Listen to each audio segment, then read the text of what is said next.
자, 그럼 두 번째로 이렇게 만들어진 클래스를 어떻게 사용하는지, 그리고 메모리상에는 이러한 클래스가 어떻게 할당이 되는지, 그것에 대해서 또 한번 살펴보도록 할게요.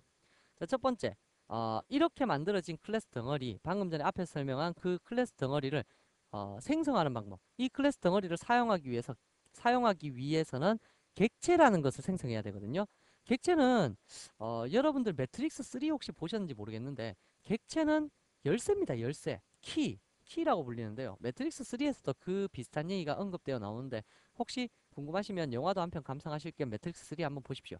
자, 키라는 것은 어떤 영역에 들어가기 위해서 문을 열 수 있는 그러한 도구죠. 문을 열 수 있는 도구. 다시 말하면 클래스라는 것은 성이라고 생각하십시오. 성의 성문이 이렇게 있습니다. 이 성문에 열쇠가 이렇게 잠금 장치가 되어 있는데, 여기에 열쇠를 꼽아서 열어서 이 성 안으로 들어가야지만 성 안에 있는 사람들을 만날 수 있을 겁니다. 그렇다면 클래스가 이러한 성처럼 생겨 있는데, 이쪽 성에 들어가기 위해서 어떻게 해요? 이쪽 성에 들어갈 수 있는 문에 맞는 열쇠를 가지고 있어야 되겠죠. 그 열쇠를 만드는 방법, 그게 바로 객체 생성법인데요. 객체를 생성하는 방법은 다음에 보이는 것과 같이 클래스명을 먼저 적어주시고, 그 다음에 객체명을 적어주시고, 그 다음에 new라는 글자와 함께 생성자를 이렇게 적어줍니다. 근데 왠지 이 모양 어디서 보신 것 같아요. 어디서 보셨냐면, 여러분들 처음 자바 배우실 때, 자바 IO 파트 배우실 때, 버퍼 더 리더 배우실 때, 이거 클래스였죠. 버퍼 더 리더. 그거 배우실 때도 이러한 모양 보신 것 같고, 그리고 또 유사하지만, 약간 틀리긴 하지만 유사한 형태로, 이거 이전 단원인 8단원에서 배열 배우실 때도 요거하고 비슷한 모양 배우셨습니다. 거기에서도 new라는 게 사용되었었죠. new가 무슨 뜻이라고요? 동적 메모리 할당 연산자죠. 그래서 동적으로 메모리를 할당하겠다라고 표시를 했을 때 바로 이렇게 new라는 연산자를 쓴다라고 했었습니다. 그러면 new라고 했었으면 메모리가 어디에 잡힌다고요? 가비지 컬렉션 힘 영역이 잡힌다 그랬죠. 그렇더라면 그 메모리를 저장할 수 있는 공간, 이거는 무슨 공간이라고 했었어요? 레퍼런스로 4바이트 영역의 공간이다라고 말씀을 드렸었죠. 그래서 이거 뭐 객체 배열 선언하는 거하고 크게 틀리지 않습니다. 그래서 배열하고 거의 비슷한 형태로 구성이 되어 있다라는 것 먼저 기억해 두시고요. 이러한 열쇠가 없게 되면 클래스 내부에 들어갈 수가 없으니까 사용을 못한다라는 거 먼저 알아두시기 바랍니다. 그러면 일단 우리가 클래스 비슷한 것을 한번 내용들 뭐 대부분 다 빼고 필드만 만들어 갖고 한번 사용해 보도록 할게요.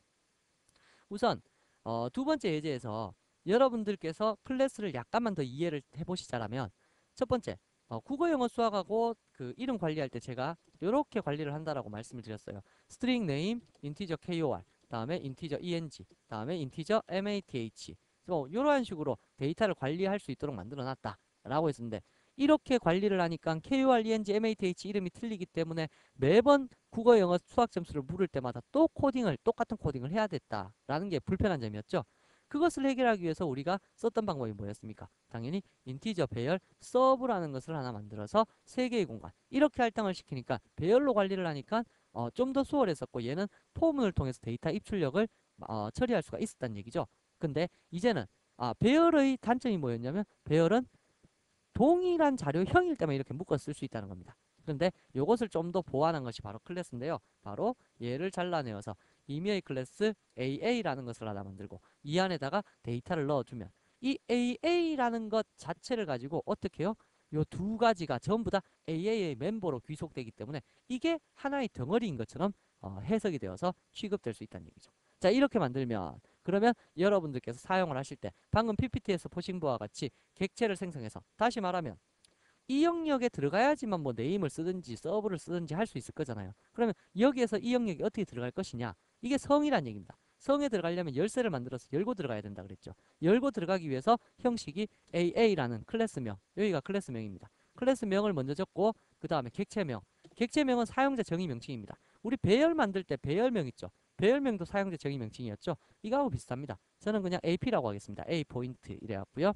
AP는 해놓고 그 다음에 뭐 적었어요? new하고 생성자 적었죠. 여기 보시면 new라는 글자하고 생성자를 적었습니다. 일단 생성자는 뭔지 모르겠지만 아까 제가 얼핏 클래스 이름하고 똑같다라고 했었죠. 그래서 일단 클래스 이름하고 똑같이 적을 거고, 매개 변수는 지금 사용하지 않을 거니까 괄호 열고 닫고로 처리 한번 해보도록 할게요. new AA 괄호 열고 닫고. 자, 이렇게 하면 열쇠가 만들어진 거예요.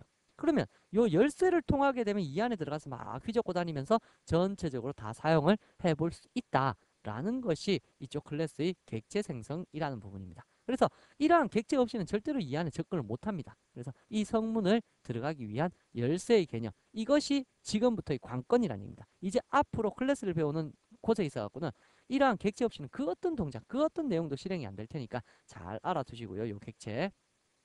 자, 이렇게 했을 때 요 다음에 연산자 중에 제가 지금 참조 연산이라는 거, 우리 연산자 파트에서 한번 배워보셨죠? 점이라는 거, 최우선 연산자로서 어딘가의 위치를 참조한다 라고 하면서 우리 시스템.out.println 그거 할 때도 점이 들어간다 그랬었고, 패키지에서 자바.랭. 뭐 이렇게 들어갈 때도 점이라는 것이 항상 들어갔었죠. 바로 점이라는 것은 뭐냐면요, 어떤 특정 영역의 멤버 하나를 콕 찍어 사용한다. 그래서 점으로 콕 찍어서 사용한다. 그러한 개념으로 해석하시면 될 겁니다. 그래서 밑에 사용하는 방법에 보시면 객체명, 객체명이 뭡니까? 위에서 만든 요 이름입니다. 객체명을 통해서 클래스 안에 있는 멤버 필드나 혹은 멤버 메소드나 이러한 것을 콕콕 찍어서 사용할 수 있다 라는 뜻입니다. 한번 찍어서 사용을 해볼까요? 예를 들어서 요건 좀 배열로 돼 있으면 복잡하실 테니까, 예를 들어 인티저 A는 100이었고 인티저 B는 200이었고 인티저 C는 300이었다 라고 했을 때 얘가 A, B, C를 콕콕 찍어서 한번 사용해 보도록 할게요. system.out.println aa.a는 aa.a 이렇게 콕 찍어 사용할 수 있고요. B도 역시 마찬가지로 aa.b는 aa.b 라고 해서 사용할 수 있을 거고요. 역시 마찬가지 여기에서 A가 아니고 AP죠. 자, 여기도 역시 마찬가지 AP.C에 대해서도 AP.C라는 식으로 데이터를 사용을 하시게 되면 이 안에 적혀 있는 100, 200, 300, 그러니까 요 100, 200, 300을 관리하는 인티저 요 세 개의 데이터를 AA라는 요 묶음 속에 묶어놨어요. 그렇게 묶어둔 데이터들을 여러분들께서 가지고 오셔갖고 사용을 할 것이다 라는 겁니다. 콕 찍어서 사용한다는 개념으로 점이라는 이러한 연산자가 사용될 수 있다 라는 뜻이고요. 자, 그래서 얘를 한번 출력을 시켜 보시게 되면 실행을 시켰을 때 이렇게 100, 200, 300 이렇게 출력이 가능하다는 얘기입니다. 지금 제가 여기 한 파일에 두 개의 클래스를 적었죠. 조금 전에 제가 한 파일에 두 개 클래스 적는 건 이거는 일반적으로 좀 적당하지 않다라고 했었는데 지금은 간단하게 보여드리기 위해서 이랬고요. 앞으로는 예제를 각각의 클래스가 하나의 파일 속에 들어갈 수 있도록 그렇게 구성을 하도록 하겠습니다. 자, 그래서 이러한 식으로 출력도 가능하고 메소드도 마찬가지입니다. 예를 들어 void AAA라는 메소드가 있었다. 여기서 system.out.println 뭐 A 찍고 B 찍고 뭐 C를 찍었다 라고 하는 메소드가 존재한다면 이 AA라는 메소드도 호출할 때 콕 찍어 사용하시면 됩니다. AAA 라고 해서 콕 찍어서 사용을 하셔서 출력을 시켜 보시게 되면 다음과 같은 결과값까지 함께 볼 수가 있다는 얘기죠. 자, 그래서 여기에 사용되는 요 참조 연산, 요게 바로 멤버를 사용할 수 있는 방법이다 라는 거고, 객체를 생성하는 방법, 이게 바로 열쇠를 생성한다는 개념입니다. 그래서 어떤 사각형 영역에 우리가 작업할 내용들, 유사한 작업들을 하나의 덩어리에 모아두는 거예요. 예를 들면 성적 처리다 그러면 국어 영어 수학 입력받고 뭐 국어 영어 수학에 대해서 성적 처리하고 그다음 결과 출력하는 거 다 모아놓고 멤버 필드 국어 공간, 영어 공간, 수학 공간 이런 다 모아두고 이것 전체를 하나의 영역으로 묶어버리는 겁니다. 묶고 나서는 이 안에 들어갈 수 있는 방법으로 열쇠를 하나 제공해 준다 라는 개념의 객체를 사용하는 거고요. 객체를 생성하는 방법을 일단 외우셔야 되겠죠. 클래스명, 객체명, new 생성자 이렇게 외우셔갖고 이 객체 만들고 나면 점을 통해서 다 연결해갖고 사용을 할 수 있다. 뭐 그러한 개념이 될 겁니다.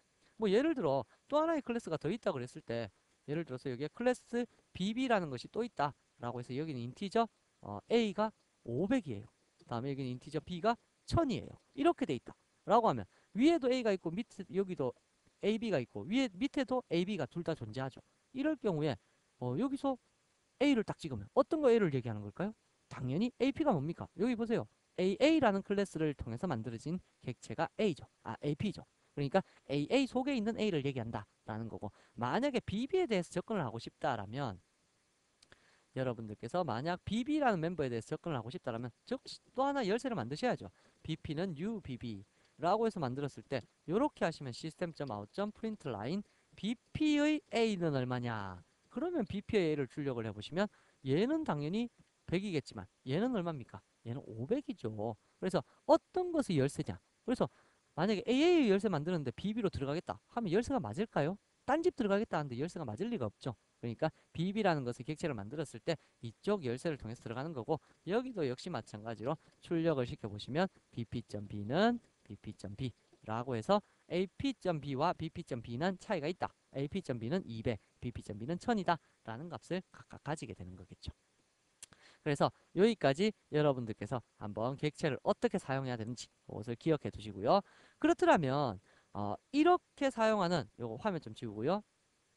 이렇게 사용하는 이 클래스 객체는 도대체 메모리를 어떻게 할당을 하는 것일까? 라고 하면, 제가 조금 전에 배열과 크게 다르지 않다라고 했었죠. 여기에 메모리를 잠깐 그려보시고, 그리고 나서 AA에 대해서 방금 전에 했었던 예제 요거 있죠? 여기에서 AA라는 클래스의 객체 요거를 만들었을 때, 여기는 메소드까지 있으니까 복잡하니까 BB를 설명을 드리도록 할게요. BB라는 객체를 만들었을 때 AB는 과연 어디에 어떻게 생길까? 라고 하면요, 얘를 만약 캐릭터 형태로 A 이렇게 선언했다라면, 서로 다른 자료형을 묶어서 관리할 수 있는 게 클래스였죠. 이렇게 되어 있다라면 어떻게 출력이 될까, 어떻게 메모리가 생길까 라고 하시면요, 요거 형태 잘 보세요. 인티저 A, 캐릭터 B입니다. 그렇더라면 요게 영역 각각적으로 딱 나눠주고, 그리고 나서 제일 처음에 만든 게 요 메모입니다. BP라는 객체를 하나 만들었었죠. BB라는 클래스로 BP를 만드는데, BP는 뒤에 new가 있기 때문에 얘는 주소 기억하는 레퍼런스입니다. 그렇기 때문에 BP는 4바이트 레퍼런스입니다. 그래서 요 런타임 스택 영역에 4바이트로 누가 할당이 되냐면 BP라는 놈이 할당이 이렇게 될 겁니다. 자, BP라는 놈이 할당이 되는데, 여기 속에는 이제 주소가 기억돼야 되는데, 어디의 주소? 여기 보시면 new bb라고 했습니다. new라는 것은 동적 메모리 할당 연산자인 가비지 컬렉션 힙 영역의 메모리를 할당시켜라 라는 의미의 연산자였죠. 그래서 가비지 컬렉션의 컬렉션 영역에다가 할당시키는데 무엇을? bb를요. bb가 뭡니까? 인티저 a, 캐릭터 b. 요거 두 개를 어디에? 가비지 컬렉션 힙 영역에 인티저는 4바이트죠. 4바이트짜리 a와 다음에 캐릭터 2바이트짜리죠. 2바이트짜리 캐릭터 B, 요렇게 멤버를 할당시켜라 그 뜻입니다. 각각의 값은 얼마였습니까? 얘는 500이었죠. 그래서 500이라는 값을 요렇게 대입시키고, 얘는 싱글 코테이션 마크 A였죠. 그래서 A라는 문자를 요렇게 대입을 시켜서 할당을 시키고, 그럼 얘는 어떻게 하라고요? 여기의 시작 주소를 기억해라 라는 뜻입니다. 그래서 bp.a라고 하시고 bp.b라고 하시게 되면 각각의 멤버를 마치 배열인 것처럼, 배열은 요소 번호가 0번부터 시작해서 할당이 되었잖아요. 얘는 각각의 이름이 있다는 얘기입니다. 그래서 그러한 멤버들을 각각 직접 호출을 해서 사용을 할 수 있다라는 것이 이 메모리에서의 객체가 어떻게 움직이는지를 보여주는 거고요. 그래서 가비지 컬렉션 영역이 할당이 되기 때문에 더 이상 참조를 받지 않게 되면 바로 다이렉트로 없어지게 되겠죠. 그 부분은 또 뒤에서 설명을 드리도록 하겠습니다. 자, 다음으로 넘어가죠.